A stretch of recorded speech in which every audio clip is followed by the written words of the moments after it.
కులానికో corporation పెట్టారు, కనీసం chairman పదవులను వేసింది తప్ప ఇవాళ కార్పొరేషన్లకు నిధులు లేవు, ఆ కార్పొరేషన్లకు విధులు కూడా లేని పరిస్థితి అధ్యక్ష.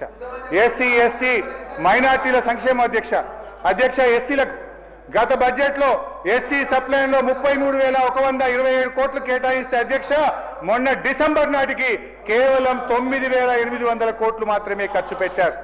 అంటే అధ్యక్ష ఎస్సీ సప్లైన్ కూడా అమలు కాక ఈ రాష్ట్రంలో అన్యాయం జరుగుతున్న పరిస్థితి. అంబేద్కర్ పేరు పెట్టినందుకన్నా దయచేసి అమలు చేయండి అధ్యక్ష. దళిత బంధు పథకం అమలు కావడం లేదు అధ్యక్ష. ఏడాది కాలంలో దళితుల సంక్షేమం కోసం ఒక్క కార్యక్రమం కూడా ప్రారంభించలేదు. బట్టి గారు బడ్జెట్లో అంబేద్కర్ కొటేషన్లు బాగా చెప్పారు, చాలా సంతోషం, మేము కూడా గౌరవిస్తాం. అయితే అధ్యక్ష ప్రపంచంలో అతిపెద్దదైన 125 అడుగుల అంబేద్కర్ విగ్రహాన్ని ఈరోజు కేసీఆర్ గారు నిర్మిస్తే దాని వద్దకు ప్రజలు వెళ్లకుండా తాళం ఎందుకు వేశారో కూడా చెప్తే బాగుంటుంది కదా అధ్యక్ష. కేసీఆర్ గారు గిరిజనులకు 10% రిజర్వేషన్లు ఇచ్చారు. ఇచ్చిన మాట ప్రకారంగా తండాలు గ్రామ పంచాయతీలు చేశారు, పోడు భూములకు పట్టాలు ఇచ్చారు.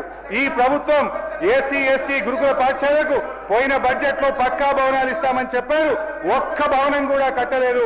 చివరికి అద్దె బకాయిలు కూడా విడుదల చేయకపోతే యజమానులు వచ్చి తాళాలు వేసే పరిస్థితి ఈ ప్రభుత్వంలో వచ్చింది అధ్యక్ష. ఎస్టీ ఎస్డిఎఫ్ కింద పోయిన బడ్జెట్లో 17,000 కోట్లు పెట్టే అధ్యక్ష दिसंबर नाटिकी केवलम 6,000 कोట్లు मात्रमे विడుదల చేశారు। हमारे मुसलमान बहनों को भाइयों को माइनॉरिटीज को भी ये कांग्रेस सरकार ने धोखा दिया। कम से कम कैबिनेट में जगह नहीं है। पिछले बजट में 3,003 करोड़ रुपए रखे, ये अभी तक 1,000 करोड़ रुपए भी रिलीज नहीं करे।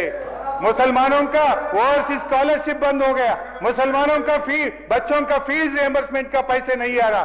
1 तुला सोना देते बोले सोना किधर गए कि नहीं मालूम।